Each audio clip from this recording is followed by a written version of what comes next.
From the St. Louis Public Radio Newsroom, this is The Gateway. It's Thursday, December 5th. I'm Wayne Pratt.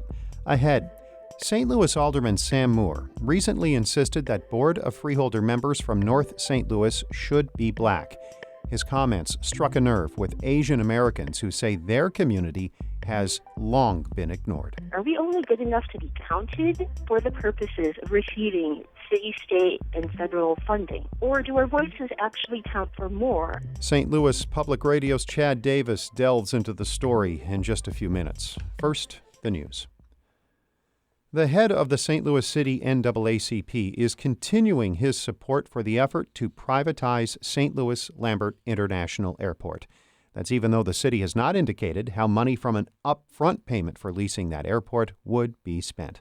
President Adolphus Pruitt says the city cannot pass up a chance to lease the airport, especially to help the North Side. If somebody is willing to come in, invest money into the airport, and pay the city a significant dollars up front that it can use to address some of those ill wills, we should be receptive to at least hearing that offer. Pruitt made those comments yesterday on St. Louis on the Air. An airport working advisory group is whittling down a list of 18 companies to decide which will have a chance to submit proposals for a lease. The most recent numbers from the FBI show a reduction last year in the number of reported hate crimes in Missouri. There were 64 incidents. That's about 40% less than 2017. The Anti-Defamation League's Karen Orestes says those reports don't always give an accurate representation of hate crimes in the state. She says they are submitted by police on a volunteer basis. I've always taken, I don't want to say a dim view of the statistics.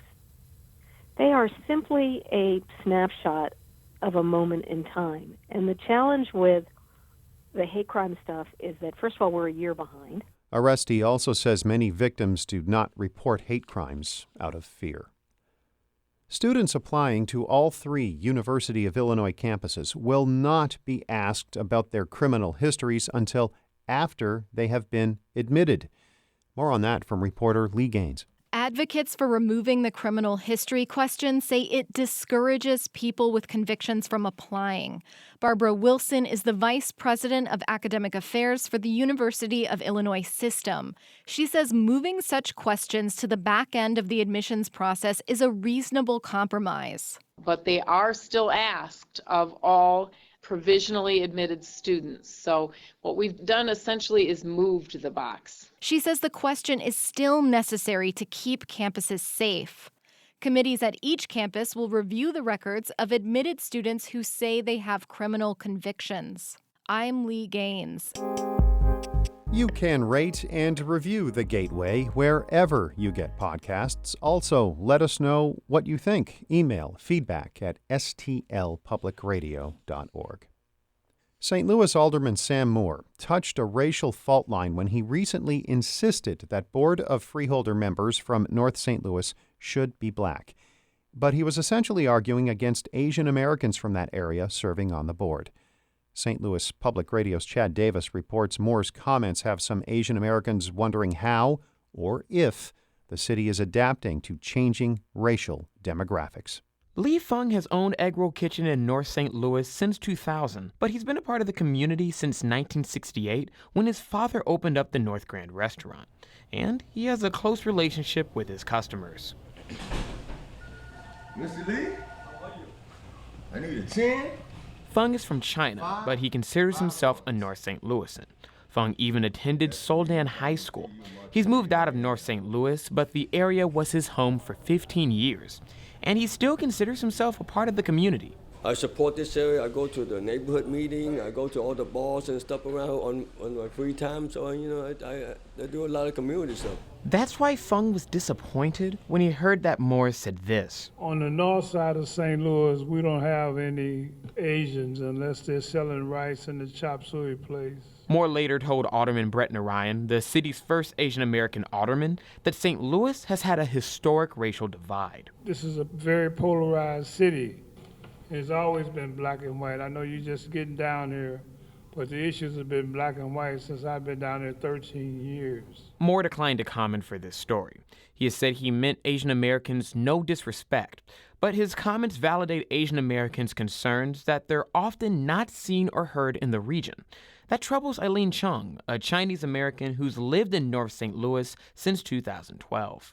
I don't think that it is inclusive or very appropriate to generalize that as being representational of the entire North Side. Chung says Moore's comments are an example of the erasure of the Asian American community in St. Louis, and that history can be traced back for decades. In the 1950s, the St. Louis downtown area included the thriving Hop Alley community, which was home to about 300 Chinese Americans and businesses. But by the 1960s, much of that area was demolished to make way for the old Busch Stadium.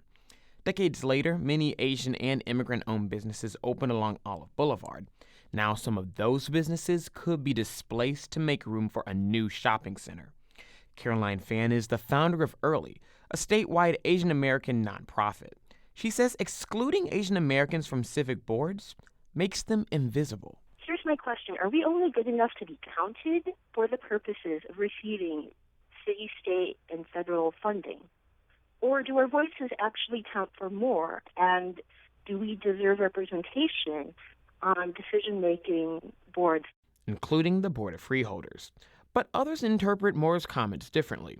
St. Louis NAACP chapter president Adolphus Pruitt wonders if Moore was talking about those who make their money in North St. Louis but don't live there. But the people who live north of Delmar, 90% of every dollar that they take in is spent either outside of that community or spent with businesses in that community whom they're going to spend that revenue that they take in outside of the community, which means that those dollars are not circulating within the community. The view that St. Louis is primarily home to just blacks and whites could be changing.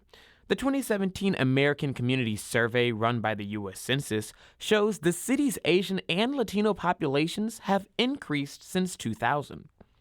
Ness Sandoval is an associate professor at St. Louis University who studies demography and urban sociology.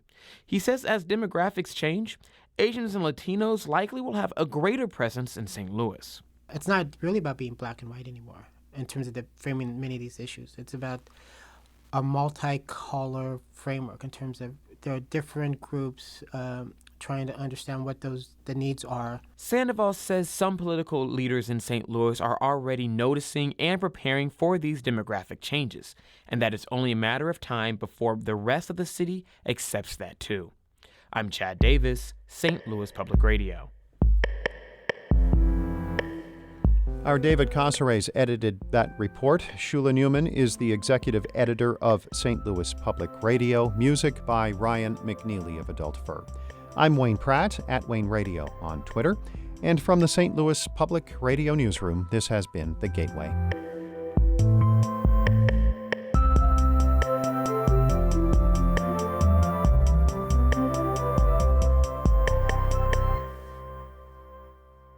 Support comes from the Missouri Forest Products Association, committed to conservation and careful management of the state's forests to make them more resilient and better habitats for wildlife.